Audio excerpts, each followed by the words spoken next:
নমস্কাৰ বন্ধুসকল, আপোনালোকে চাই আছে ক্ৰিকেট নিউজ। আজিৰ খেলখন আছে ডিচিৰ লগত এছআৰএছৰ আৰু এই খেলখন আৰম্ভ হ'ব সন্ধিয়া 7:30 বজাত। আপোনালোকে 7:30 বজাৰ পৰা লাইভ চাই লং আহক দুটা টিমৰ প্লেইং 11 কি হ'ব পাৰে। ডিচিৰ অপেনিং কৰিব ডেভিড ৱাৰ্নাৰ আৰু পিতৃ শ্ব। 3 নম্বৰ আছিল মাৰ্চ আৰু 4 নম্বৰত আহিব ঋষভ পান্ত কেপ্টেইন।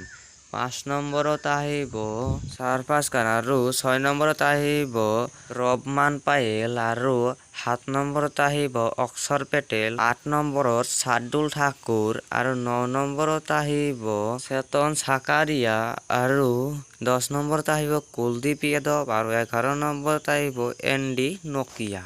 আৰু চাই লং আহক কৰিব কেন উইলিয়ামছন আৰু অভিষেক শৰ্মা।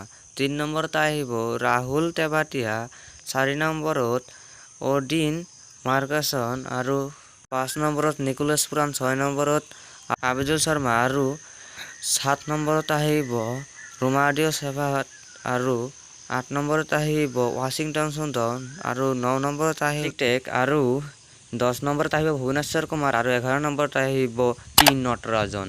এই আছিল প্লেইং 11। তো ভিডিঅ'টো যদি ভাল লাগিছে চেনেলটো ছাবস্ক্ৰাইব কৰিব আৰু বেল আইকনটো বজাই দিব এনেকুৱা ধৰণৰ নতুন ভিডিঅ' পাই থাকিবলৈ। আৰু ভিডিঅ' আহি আছে আজি গধূলা চাই থাকক।